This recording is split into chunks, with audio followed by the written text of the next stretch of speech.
As a designer and brand strategist, I have held one conviction for years. Nigeria needs an Institute of Design and Heraldry, a federal body that oversees everything from government seals, uniform, typography, and user experience and user interface design, to stamp, medals, and other national symbols.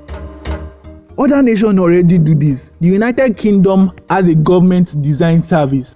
Hi, I'm Kate. I'm Service Design Lead for gov.uk, the online home for all of the UK government's content and services. Over the last year, I've been part of a team that's trying to change the way that citizens interact with public services online.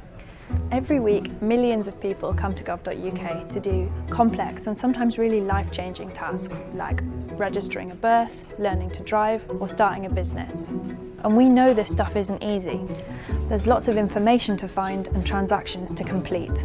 And when users find this stuff hard to do, it costs them and the government time and money. This is a project that helps government redesign and improve end-to-end services.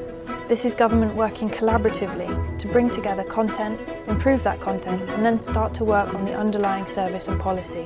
This is a big step forwards for government, but it's just the beginning. There are hundreds of these journeys we want to build, providing simple online services for the things that really matter. Which sets strict standard, logos, typefaces, colors, and even website templates.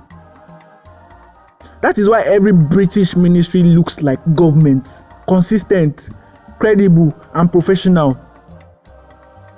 Nigeria, hey, every ministry is freelancing with ugly websites, clashing logos, random fonts, and zero cohesion, pure chaos. I'll give Tinubu some credit. His administration is the only one I have seen actually think about branding. Love him or hate him, his cap symbol is one of the strongest personal brands Nigeria politics have ever seen. But we don't just need one man with a cap, we need an entire nation with a brand. The Institute would standardize national symbols, redesign and regulate uniforms, insignias, seals, and typography. Right now, police uniforms look like a yard sale. Some black, some blue camo, no clear standard. The Institute will protect and update heritage. Nigeria's coat of arms, adopted in 1975, was designed by Beverly Peak Associates of London, under guidance from the College of Arms. It isn't bad, but we have never built on it. What we need is a proper national identity manual, fonts, color palettes, emblem rules, and make it a binding law across all ministries and states. In the US, the presidential podium and seals are regulated down to exact dimensions. Nigeria should have the same: one official podium, one visual toolkit.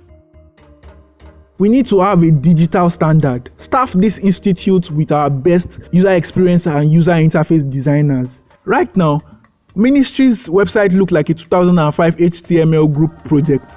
That must end. The institute could act as an architecture and urban oversight, with the authority to reject poorly designed projects before they scar our cities.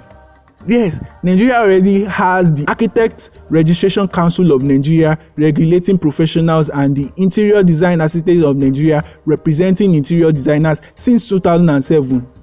But neither enforce national design standards. That is the missing link. This institute must step up as a true federal town planner with teeth, setting strict material policy, grading all government projects, and blacklisting contractors who deliver rubbish. It should also create a design toolkit for beautiful, resilient places, developed in partnership with the state government and local government planners. Because let's be honest, Africans don't just run abroad just for greener pastures. They run because the built environment itself feels like a downgrade. Advancement should be visible in the streets we walk, the schools we enter, the facades we face every single day. On street design, let's stop doing cement and vibes. Deploy clinkers for pedestrian walkways. Line them with trees that actually match the streetscape, and assign dedicated bike lanes.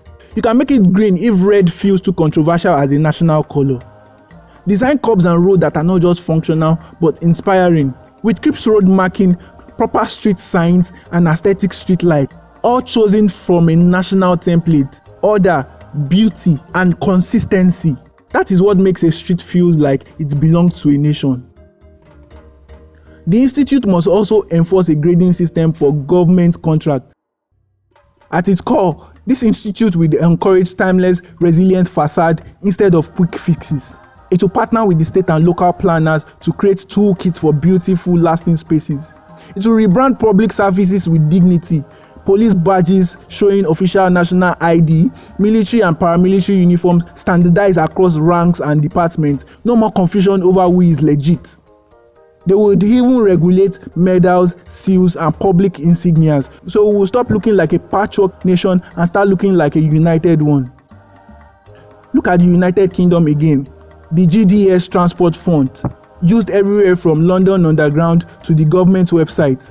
It ties the nation's visual identity together. Imagine Nigeria launching its own font, rolled out across all documents, sites, and seals. That is not aesthetic, that is nationhood in design. Because design is not decoration, design is identity, design is trust, design is function. Without it, Nigeria looks scattered, sloppy, and forgettable. With it, we will look like a country that knows who it is. So if I am president, I will make design strategy a national priority. An Institute of Design and Heraldry would ensure that what we build, wear, sign, and publish reflects the pride and strength of Nigeria. If you found this vision powerful, subscribe, turn on notification, and check my Urban Griot playlist where I dive deeper into these ideas. Let's design a nation worth showing to the world.